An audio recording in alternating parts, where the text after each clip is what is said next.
Estudiantes, ¿cómo están? Buenas tardes. Me presento, soy el doctor Andrés Ojeda. El día de hoy vamos a ver otra clase de historia, ¿sí? Nos quedamos la anterior clase en Edad Media. Pudimos ver algunas actividades que ustedes lo debían resolver, subir a la plataforma Moodle, ¿sí? Bueno, el día de hoy vamos a ver otros temitas que conviven con la historia y en general, ¿no? Es un gusto siempre estar junto a ustedes y estar compartiendo estas situaciones del conocimiento informativo sobre la historia. Nuevamente me presento, soy el doctor Andrés Ojeda. Siempre es un gusto poder estar y comunicarme con ustedes, ¿sí? Cabe la redundancia. Les voy a compartir, perdón, les voy a compartir unas diapositivas, ¿sí? Desde donde nos quedamos, que es la Edad Media, ¿correcto? Y nos quedamos también en dónde estaban ubicados, ¿no? El progreso de la Edad Media y la caída del Imperio Romano, que vimos un videito, ¿verdad? Entonces, vamos a ver estas situaciones de las cuales nosotros vamos a tener este conocimiento, como el tema también de el siguiente tema, que va a ser la Edad Moderna, ¿no? Les voy a compartir, por favor, siguientes diapositivas, ¿sí? Y vamos a especificar qué es lo que vamos a estudiar en este momento, ¿ya? Permítanme un segundo, ya les paso las diapositivas para comenzar la clase.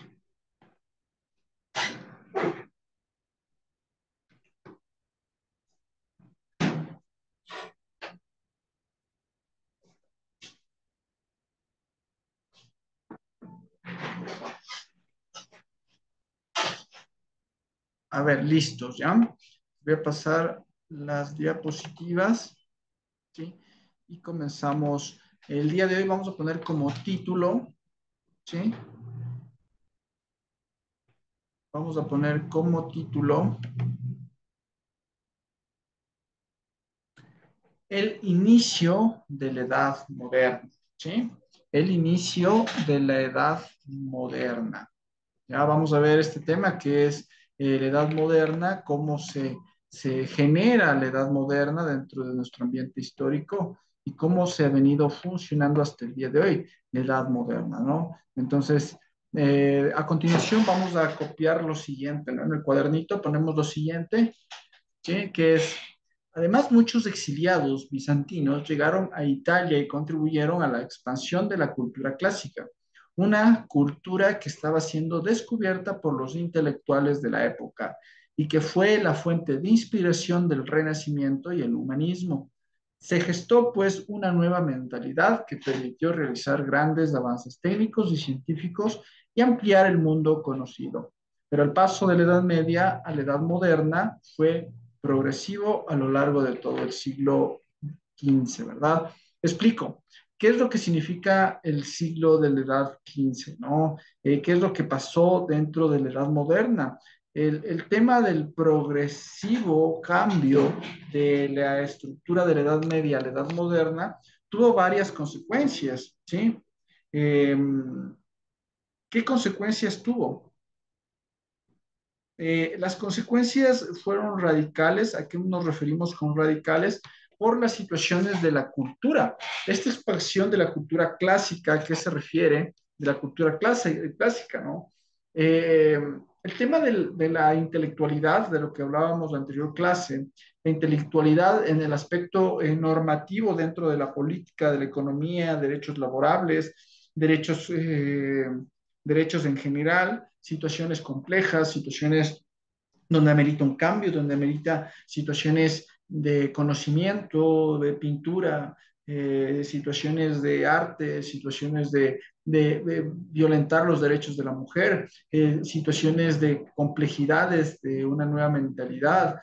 ¿A qué nos referimos con la nueva mentalidad? Avances técnicos y científicos, ¿sí? Los avances técnicos y científicos comenzaron ya a evolucionar para un bienestar del hombre, como por ejemplo el uso de la electricidad, los focos, el auto, ¿sí? Los autos, la creación de hechos científicos, como por ejemplo muchos más que nos ayudan hasta el día de hoy.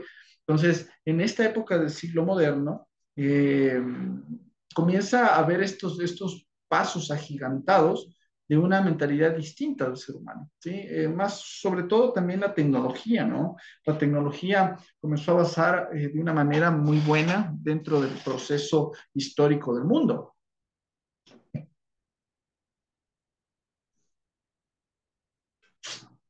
Perdón. Dentro de este proceso de conocimiento del mundo, se vino desarrollando este amplio conocimiento para el mundo, que bueno, en este aspecto también hay que comenzar también a discernir. ¿Por qué? Porque también dentro de este conocimiento también comenzó a generar personas más poder. Podemos ver la tecnología está enfrascada en un cierto grupo de personas o un par de personas, si podemos decir así. Entonces, siempre hubo este cambio de edad que a algunos afectó y otros no, ¿no? Entonces, podemos ver y visualizar desde este punto de vista. ¿Sí? Dentro de estas situaciones, sí, como les mencioné, las actividades que íbamos a hacer, eso tienen que corregirlo, ¿no? Y presentarlo. Vamos a ver la época contemporánea, ¿no? Haciendo una introducción de lo que estábamos hablando en la anterior clase, ahora vamos a ver la época contemporánea. La época contemporánea parte desde 1915 a 1920. En la época de 1915 y de 1920, en 1917 la Revolución Rusa, en 1918 final de la Primera Guerra Mundial y 1929 Conferencia de París.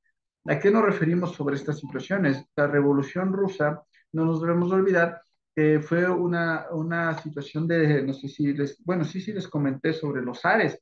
Los zares eran reyes que se lo manejaba en el país Rusia, los zares o zar, ¿no? En la época de Lenin se abolió todo ese tipo de situaciones, se exterminó y ya no existe el reinado en Rusia, ¿no? Ya había un hecho democrático y había un hecho de votación popular que elegían la autoridad máxima, entonces por eso se llamó la Revolución Rusa.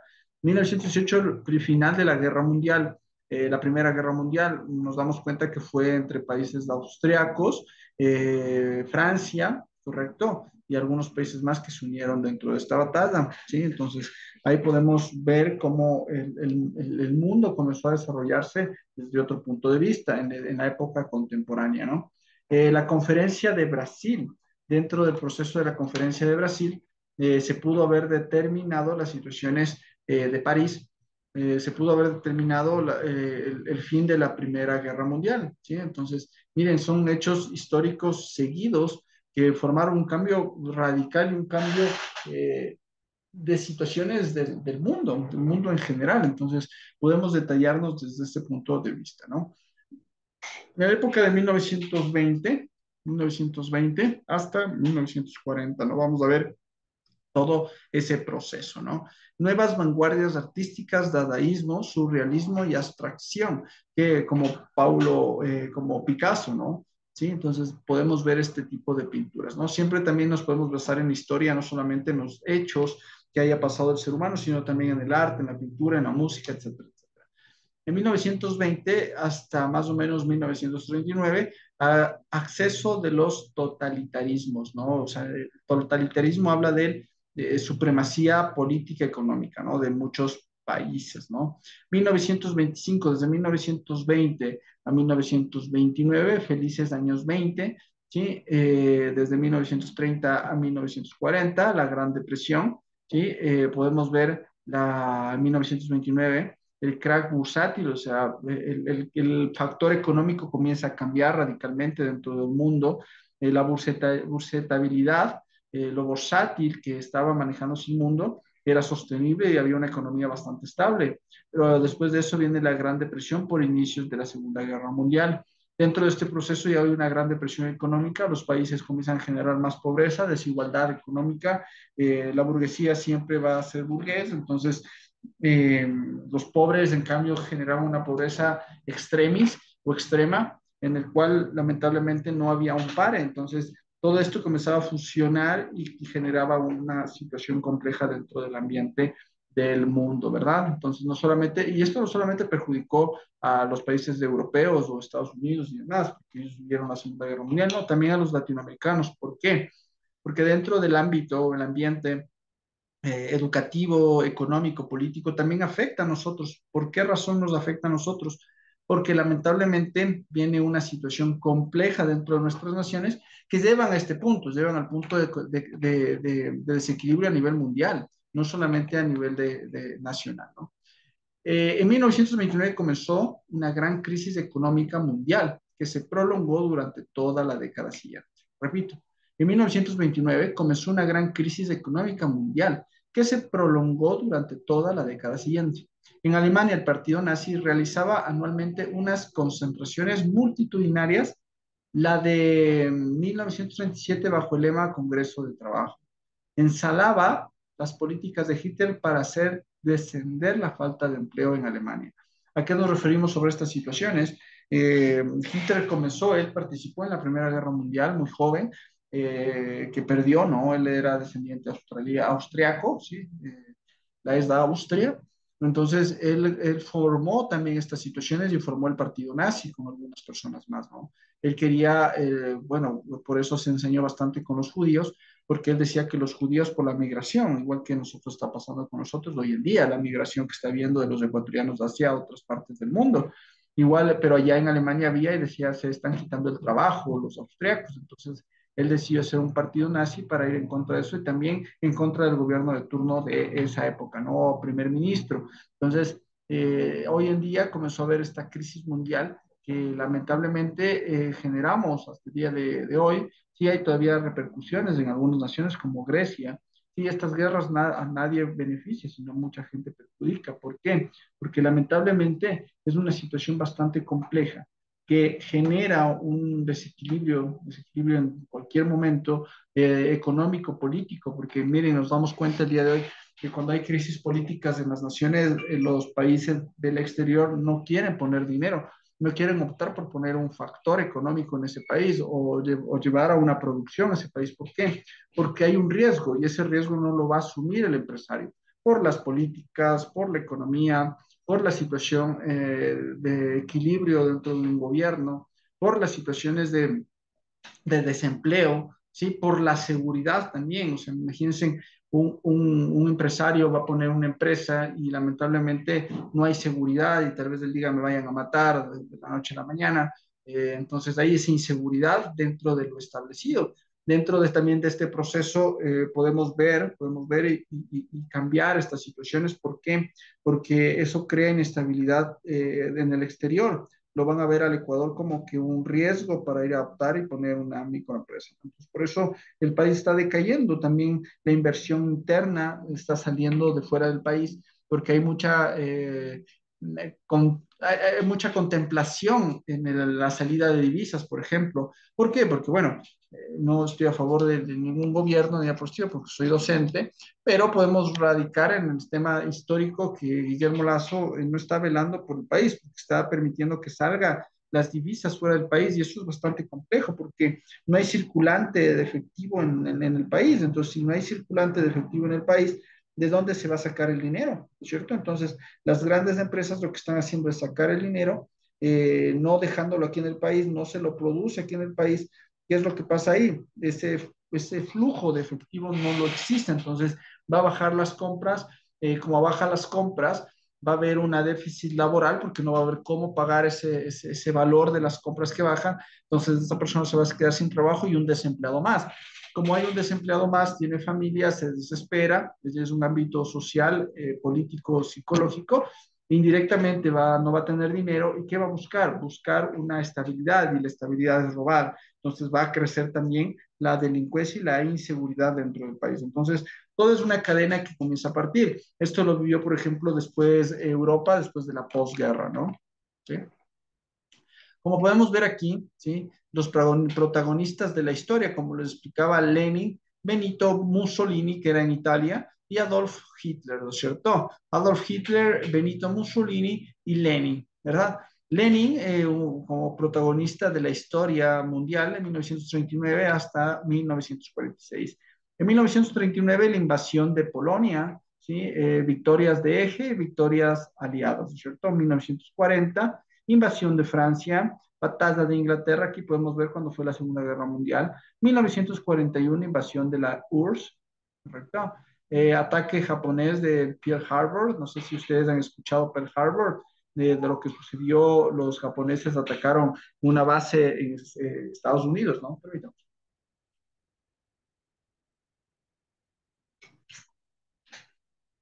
Entonces, Estados Unidos se ve atacado y mandó las dos bombas nucleares que fue Hiroshima y Nagasaki, ¿no? En 1942 a 1943 podemos ver la batalla de Midway, ¿sí? La batalla del Alemán, la batalla del Stalingrado, ¿sí? Que fue también en Alemania, eh, la caída de Italia, ¿sí? Eso fue en época de Benito Mussolini. Benito Mussolini fue dictador italiano. ¿Sí? El desembarco de Normandía, ¿sí? Que los gringos, bueno, los estadounidenses desembarcaron en Normandía para poder ayudar a pelear contra los nazis. ¿Sí? 1945 a 1946, derrota de Alemania, bomba atómica, derrota de Japón. Si nos vamos, derrota de Alemania en 1945 hasta 1946, que es un año, bomba atómica, derrota a Japón. Japón es derrotado, ¿no? Miren, lo que pasó en Pearl Harbor en 1942 hasta 1946, pasó 4 años para que Estados Unidos bote una bomba en Japón, ¿sí? Y votó en pleno centro de Japón, ¿no? Hiroshima, Nagasaki. Son hechos históricos que son complejos, que son fuertes, son complicados, son estacionarios, son bastante, lamentablemente, que, que generan este tipo de circunstancias que hacen un daño increíble a las políticas y a las economías de cada nación, de un continente como tal, y después no solamente la guerra ha afectado, sino la posguerra. La posguerra dicen que es peor que la guerra, ¿no? La Segunda Guerra Mundial, copiamos lo siguiente, por favor, en sus cuadernitos. La Segunda Guerra Mundial, igual que la primera, fue una guerra total, pues los contendientes pusieron la totalidad de sus recursos, población, economía, etcétera, al servicio del conflicto. Pero además, pero además, fue una guerra de aniquilación, ¿sí? Es decir, los contendientes, ¿sí? Los contendientes intentaron eliminar completamente al enemigo, sus recursos militares, su economía, su estado y también su población. Para ello se incorporó una novedad en la manera de hacer la guerra: los bombardeos contra la población civil, ¿sí? Entonces, miren, no solamente se destruyó una situación de soldados con soldados, sino ustedes saben, podemos ver una película o un cortometraje o documental de la cual fue la Segunda Guerra Mundial. Atacaron ya ciudades, ciudades pobladas, niños, mujeres embarazadas, eh, todo un caos en la Segunda Guerra Mundial. Más caos fue la Segunda que la Primera Guerra Mundial. La Segunda Guerra Mundial es más escuchada en el ente histórico dentro del proceso histórico del mundo. Entonces, podemos ver que lamentablemente estos hechos desagradables del mundo siempre fueron muy, muy conflictivos, ¿no? Entonces, miren lo que pasó dentro del proceso de recursos de la población. Ponían la población, la economía, la política, todo se lo gastaban en armas.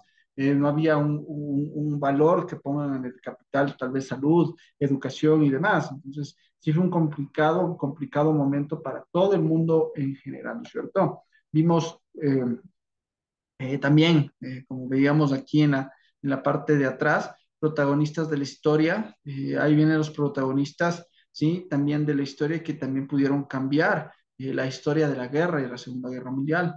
Dentro del proceso protagonistas de la historia vemos a 1882-1945 a Franklin Roosevelt. Sí, Franklin Roosevelt fue presidente de los Estados Unidos, que estaba en esa época de la Segunda Guerra Mundial.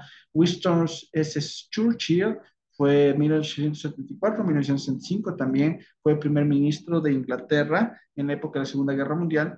Y 1879-1953, Stalin, que también fue presidente en esa época de Rusia para derrotar el reinado de Hitler, ¿sí? Entonces, estas situaciones de las cuales ameritan, ¿no? El cambio histórico dentro del proceso, como les mencionaba, de la historia de la edad contemporánea. La edad contemporánea fue basado bastante en guerras que se dividía lamentablemente el mundo.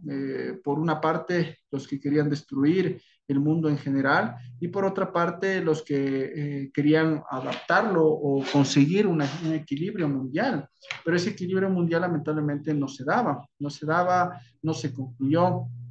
Fue bastante complejo también el situar el factor económico, el factor político que no se establecía por ningún lado. Las grandes naciones no querían dar su marcha atrás. Miren, en la Primera Guerra Mundial, justamente en una parte, en el Gran Tren, se firmó el tratado de rendición de los alemanes a Francia, ¿sí? Por primera vez, Alemania contra Francia, y firmaron en eso, y Hitler lo recordó hasta su última vez y hizo que se firme cuando Alemania lo primero que conquistó fue Francia. Entonces, repitió el mismo proceso Hitler en el momento que invadió Francia, ¿sí? Invadió Francia, pidió que se firme la rendición de los franceses en el mismo territorio francés, lo mismo que hizo Francia con Alemania. Entonces, para Hitler fue como una venganza, ¿no? Una venganza personal, el tal vez conquistar toda Europa, ¿no? Y lo que le falló sí fue la estrategia. ¿Por qué? Porque dicen que él estuvo en un largo tiempo enfermo, estuvo un largo tiempo complicado de salud, estuvo un gran tiempo mal en el tema médico. Entonces eso les llevó tal vez a tomar malas decisiones y hacer lo que ahora, ¿no? Se fue derrotado. Unos dicen que Hitler vive todavía, que Hitler todavía está vivo, que Hitler todavía está, bueno, no todavía está vivo, sino que vivió, no se murió en la Segunda Guerra Mundial, sino migró a Argentina, con algunos generales de esa época. Otros se suicidaron, ¿sí? Porque ya vieron derrotada a la Alemania, entonces optaron por quitarse la vida, ¿sí? Optaron por quitarse la vida y desarrollar este tipo de situaciones. Entonces, es bastante complicado conocer un hecho histórico, un hecho histórico de los cuales ha generado este tipo de situaciones históricas dentro del mundo, ¿no? Vamos a ver un videito, ¿sí? Vamos a ver un videito eh, sobre este tema de la Segunda Guerra Mundial, cómo fue, cómo se funcionó y cómo se manejó dentro de este proceso, ¿no? Sí, vamos a ver, claro, un poquito del tema, ¿sí? Y les voy a hacer ver el siguiente videito, ¿correcto?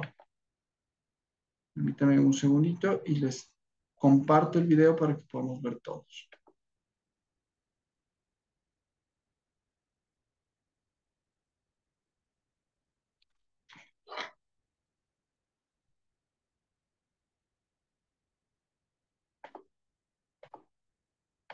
Listo.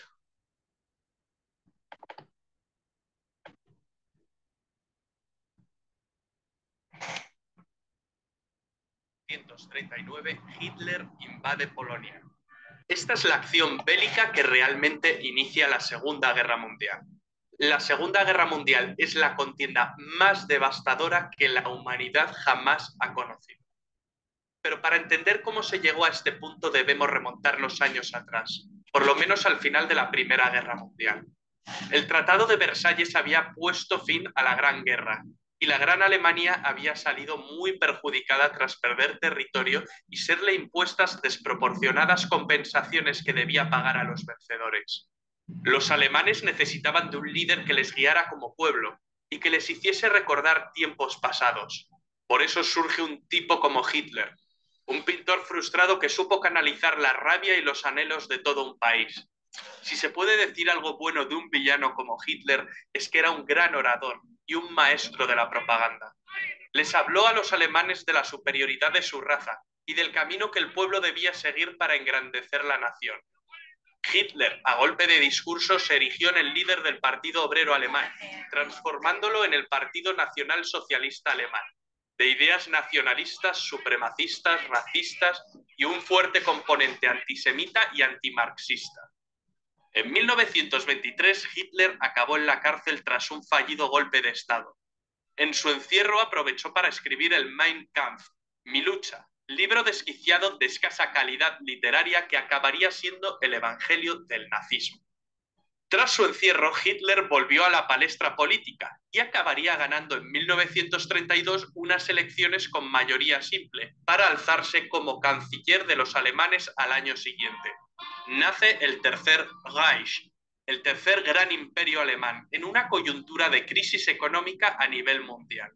Rápidamente, bajo una apariencia de legalidad, Hitler establece un régimen totalitario liquidando las instituciones democráticas de la República de Weimar mediante una ley habilitante. Se arresta a los diputados del Partido Comunista de Alemania y se los confina en campos de concentración. La persecución de los judíos por parte del nazismo se convierte en una política activa. El Führer hizo caso omiso de las obligaciones que para Alemania señalaba el Tratado de Versalles, creando un fuerte estado militar, con tímidas protestas de Francia e Inglaterra. En el año 1938 empezó a poner en práctica su política de expansión territorial, incorporando a Austria entre sus dominios. Ese mismo año, Hitler amenazó con desencadenar una guerra europea, a menos que los Sudetes, una zona fronteriza de Checoslovaquia con una mayoría de etnia alemana, fueran cedidos a Alemania. Para resolver el asunto se sentaron a hablar en Múnich alemanes, franceses, ingleses e italianos. A los checoslovacos ni les invitaron. El primer ministro británico Chamberlain y su homólogo francés, en un acto de tibieza y cobardía, ceden con tal de que la sangre no llegue al río. Mal calculado. Al año siguiente, Hitler incumple su palabra y ocupa el resto de Checoslovaquia. Churchill criticó duramente a Chamberlain con la frase: hemos preferido el deshonor a la guerra, tendremos el deshonor y también la guerra. Y así fue. Para construir un gran imperio, los planes de Hitler pasaban por la anexión de Polonia. Polonia era un país surgido del Tratado de Versalles. Sus tierras antes habían pertenecido a Alemania, a Austria y a Rusia. A los polacos se les había concedido una franja de tierra para que el país tuviese una salida al mar Báltico a través del corredor de Danzig, partiendo Alemania en dos. Agosto de 1939. El comunista Stalin y el anticomunista Hitler, dos líderes totalitarios, sorprenden a medio mundo con el pacto Ribbentrop-Molotov, un tratado germano-soviético de no agresión. Dos enemigos irreconciliables firmaron no atacarse. 9 días después del pacto, Hitler invade la parte occidental de Polonia y 3 semanas después, los soviéticos se encontraban invadiendo la parte oriental. La invasión de Polonia hizo que por fin Inglaterra y Francia le declararan la guerra a Alemania. Alemania se tomó una pausa para reagrupar filas, mientras británicos y franceses se mantuvieron a la defensiva. Los periodistas llamaron a este periodo la Guerra de Broma.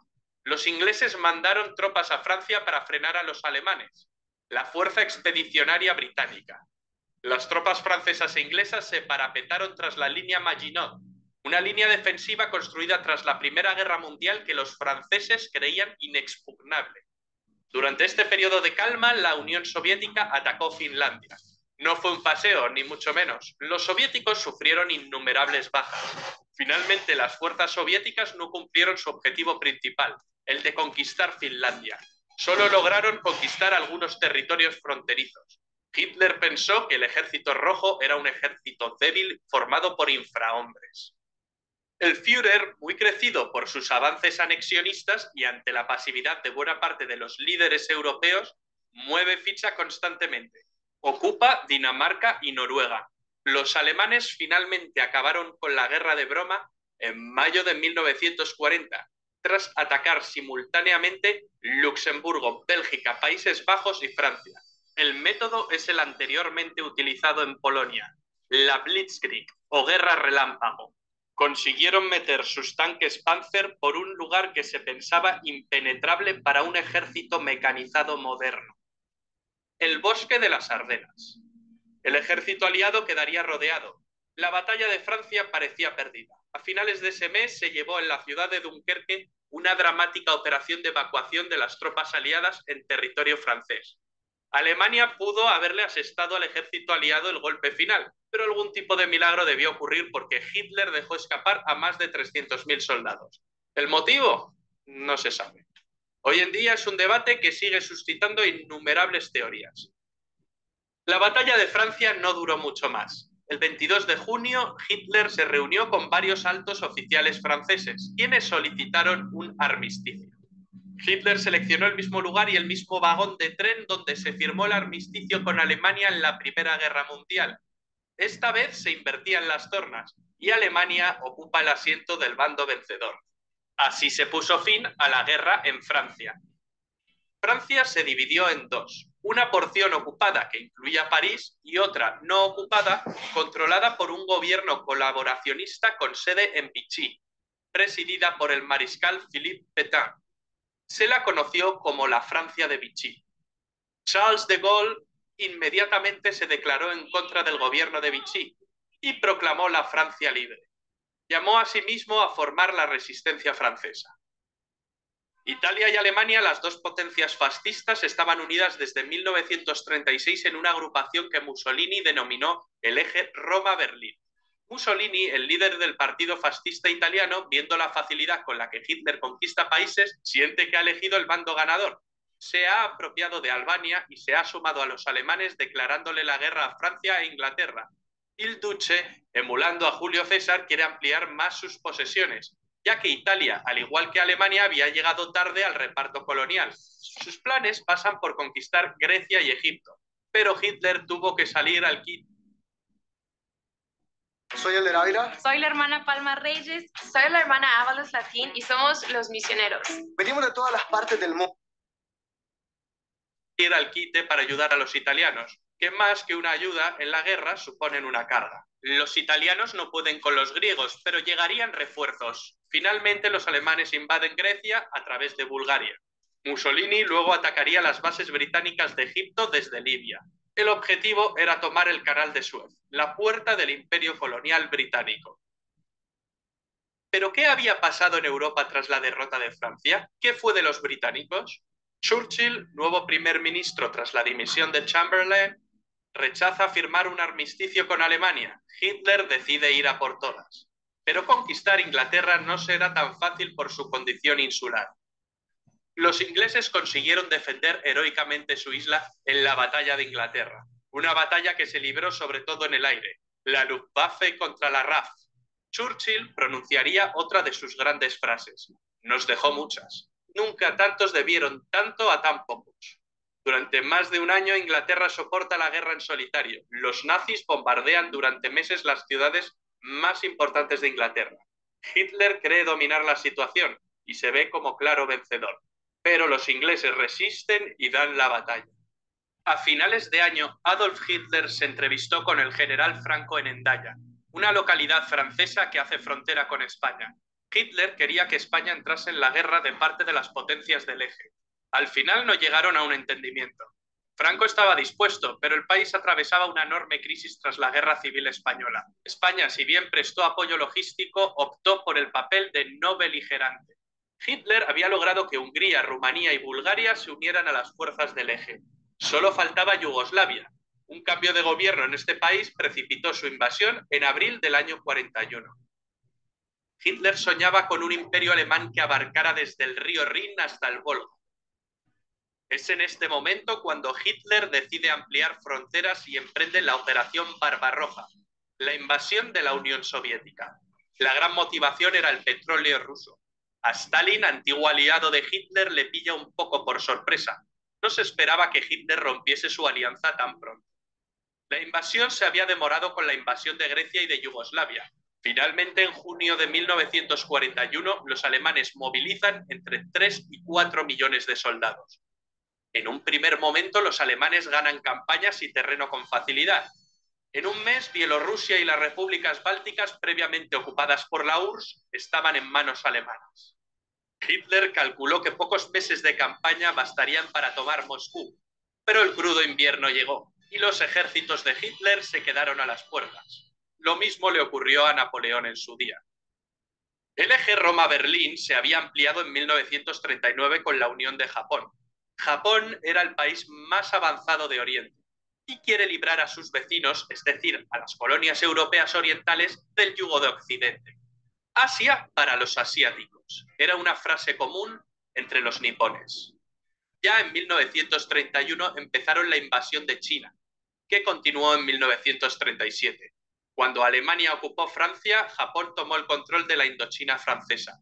Sobrevino un bloqueo comercial y un embargo de petróleo por parte del gobierno de Estados Unidos presidido por Roosevelt. La única salida que le quedaba a Japón era retroceder o ir a la guerra. Los japoneses atacaron por sorpresa la base americana de Pearl Harbor, en Hawái, en diciembre de 1941. El gigante dormido despierta y Roosevelt pronuncia su famoso discurso de la infamia en el que declara el estado de guerra entre Estados Unidos y el Imperio japonés. Tras Pearl Harbor, los japoneses invaden Hong Kong y en cuestión de meses Singapur, Birmania, Tailandia, las Indias Orientales holandesas, Filipinas, una especie de tsunami o guerra relámpago a la japonesa. La bandera del sol naciente ondea sobre el Pacífico y Hitler va y le declara la guerra a Estados Unidos. Con esto firma su sentencia de muerte definitiva. La derrota es solo cuestión de tiempo. Una batalla naval empieza a librarse en el Pacífico. En el Atlántico la batalla se venía librando desde el principio de la guerra. En este escenario, los U-Boot alemanes hunden una cantidad enorme de barcos aliados. La mayoría barcos de abastecimiento. Para evitar la sangría, el papel de la inteligencia aliada fue clave, concretamente con el desciframiento de la máquina Enigma, usada por los nazis. Algunos expertos señalan que la guerra se acortó 2 años por este motivo. En el Pacífico, en 1942, los americanos consiguen vengarse de Pearl Harbor 6 meses después, concretamente en la batalla del Midway. Un duro revés para los japoneses, donde pierden 4 portaaviones. Las tornas se habían empezado a invertir. En Europa, Churchill aprueba bombardeos masivos sobre la población civil alemana. Mientras, en el norte de África, las tropas alemanas de Rommel y las italianas ganan algunas campañas, pero son derrotadas en las batallas del Alamein, que marcan un cambio de rumbo. Los alemanes no consiguen llegar al Canal de Suez y con ello el plan de Tenaza de ir a por las reservas de petróleo de Oriente Medio se desvanece. Los alemanes también planean conquistar los campos petrolíferos del Cáucaso. Es entonces cuando Hitler decide dividir sus fuerzas e ir a por Stalingrado, con el objeto de asestarle un golpe moral a Stalin, pues era la ciudad que llevaba su nombre. Mala jugada por parte del Führer. Aunque los alemanes conquistan buena parte del Cáucaso, sus tropas acaban retirándose, ya que su mirada estaba fija en Stalingrado. A principios de 1943, los alemanes se rinden tras la larga batalla de Stalingrado, la más sangrienta de la historia de la humanidad. La grave derrota de la Alemania nazi y sus aliados en esta ciudad significó un verdadero punto de inflexión y fue decisiva en los resultados finales de la guerra. A partir de aquí, los alemanes ceden constantemente terreno a los rusos. En julio de ese año, los alemanes no consiguen frenar al Ejército Rojo en la batalla de Kursk, la mayor batalla de tanques de la historia. Ese mismo mes, los aliados bombardean Roma, lo que provoca gran desmotivación en los italianos. Estaban convencidos de que los aliados nunca bombardearían la ciudad santa. Además, saben que están perdiendo la guerra. Terminarían por renegar de sus antiguos aliados. Al poco tiempo deponen a Mussolini y lo arrestan. Duro revés para los alemanes, los italianos les han traicionado. El 4 de junio de 1944 los aliados llegaron a Roma y la liberaron. El 6 de junio un enorme contingente de tropas aliadas desembarcó en las playas de Normandía. Los alemanes, que ya retrocedían por el este, empiezan a retroceder por el oeste. El avance aliado es incontenible. No tardan en llegar a París. Cuando los aliados cruzan la frontera germana, los alemanes lanzan una desesperada ofensiva en las Ardenas, que no surte efecto. En el Pacífico las tropas niponas se desvanecen. Las acciones de los kamikazes solo retrasan la ofensiva estadounidense. En enero de 1945, el Ejército Rojo llega al campo de concentración de Auschwitz, Polonia, y libera a miles de prisioneros. La opinión pública empieza a conocer los horrores del Holocausto judío y su verdadero alcance. Más de 6 millones de judíos fueron asesinados por el régimen nazi. En febrero, los aliados realizan el bombardeo de Dresde uno de los mayores bombardeos sobre población civil de toda la guerra, resultando destruida casi toda la ciudad. En abril los rusos llegaron a Berlín y ganan la última batalla europea.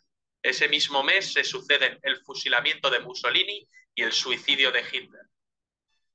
Finalmente, la Alemania nazi se rinde incondicionalmente ante los aliados. Termina la Segunda Guerra Mundial en Europa, pero la guerra continúa en algunas zonas de Asia y Japón.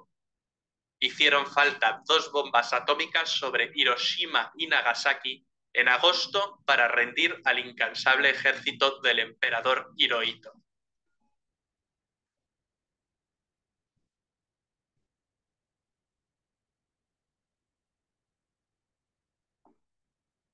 Listo. Como vimos el video, por favor, necesito que me hagan un resumen y lo suban a la aplicación Moodle, ¿ya? Vimos el video cómo pasó la Segunda Guerra Mundial, son hechos históricos que han venido desarrollándose para nosotros tener el conocimiento pleno de cómo ha funcionado la Segunda Guerra Mundial. Fue un hecho muy fuerte que se convivió en este tipo de situaciones. Con esto, hasta el día de hoy de la clase de historia, mis estimados estudiantes, nos vemos la próxima clase. Un gusto, que les vaya muy bien. Hasta luego.